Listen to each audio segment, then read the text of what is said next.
In the Star Wars universe, we are all familiar with the Republic and Imperial navies with their massive warships and star destroyers, but what about actual ships, like vehicles on the water? So in this video, we're going to be taking a look at boats and watercraft in this video. And it's not surprising that on water worlds like Pabu, they would have boats. Pabu skiffs can be seen to traverse the oceans and go fishing, and they are almost always made up of scrap or pieces that they could find washed up on their island to make their skiffs. Another scrappy ship is the hydroskiffs of Velo, and they could be bought, bartered, or rented from pit droids working the docks, and they were just about the only way to traverse the swampy planet without getting in the way of the dangerous Gryzards lurking below in the water, not to mention the already dangerous atmosphere on Velo.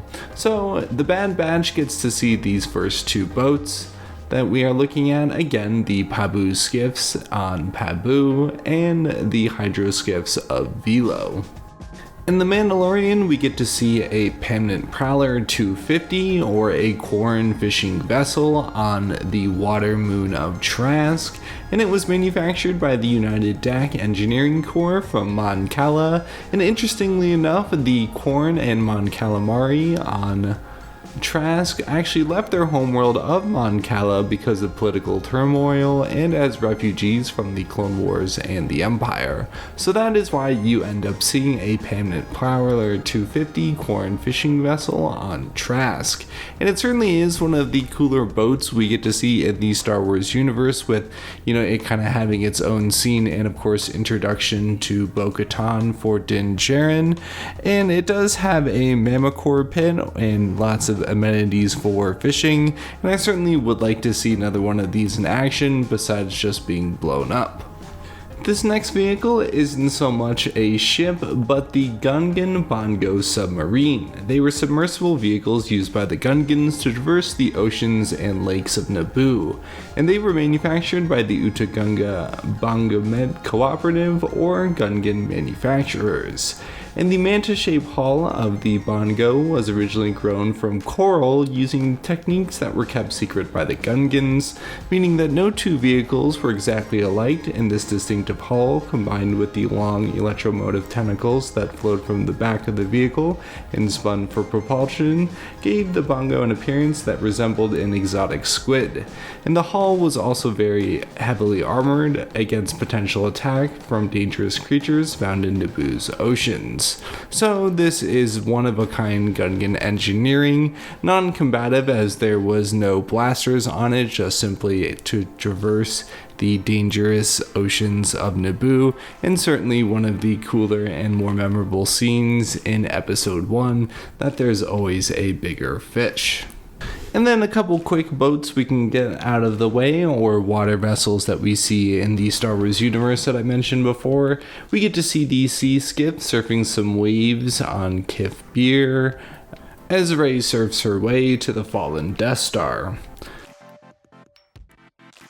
We also get to see the Gondola Speeder, or simply known as the Water Speeder, on Naboo. We briefly get to see this in Episode 2.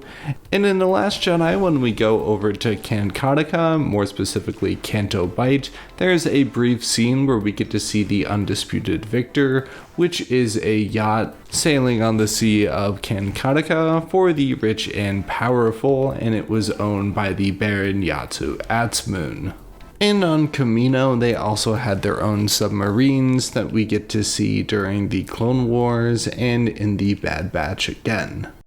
And during the Clone Wars, we get to see a number of different vessels that are used on or in water for the purpose of defense or attack, more or less underwater attack vehicles. So there's the one-man submersible Devilfish, or the Devilfish Sub. That was a small submarine vehicle manufactured by the Quat Drive Yards that was used by scuba troopers during the Clone Wars, that had small and medium blasters attached to it, along with its own propulsion system.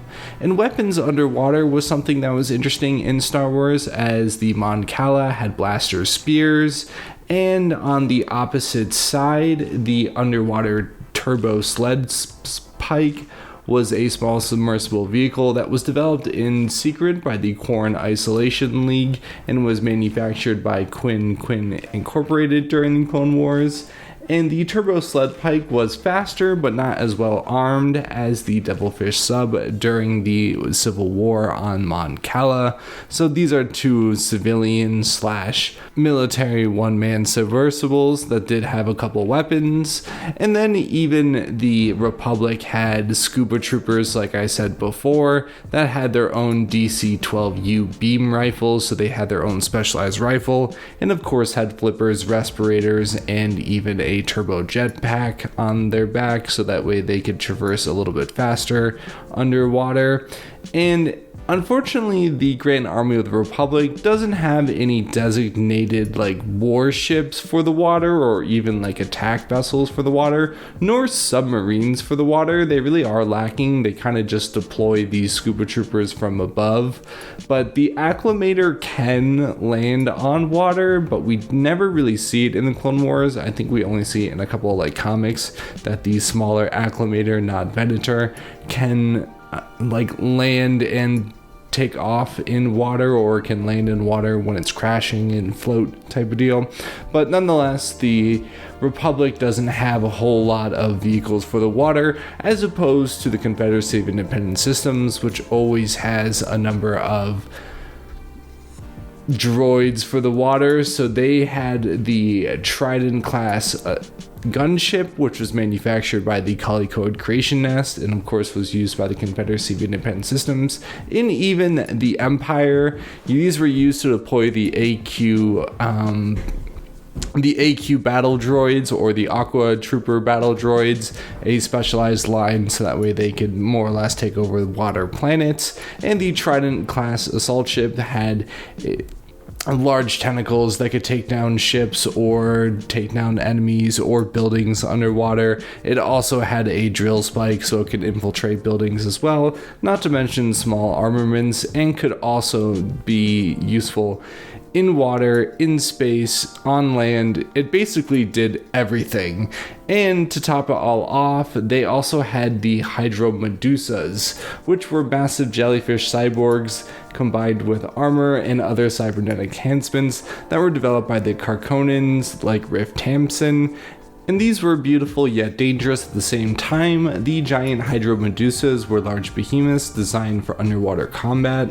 They had onboard power plants and multiple electrified tentacles that could kill any biological being upon contact. So the CIS also had those apparently for water planets, so that's pretty cool. Unfortunately, when I was looking up different boats in the Star Wars universe, I was hoping that the Wookiees had a couple water vehicles, but they don't really use anything. They have a couple skiffs. I guess the NR N99 tank can come out from underwater that we see during the Siege of Kashyyyk, but there's not a whole lot of boats in the Star Wars universe. I think this total amount is less than 20, as opposed to starships and land speeders. There's a lot of them.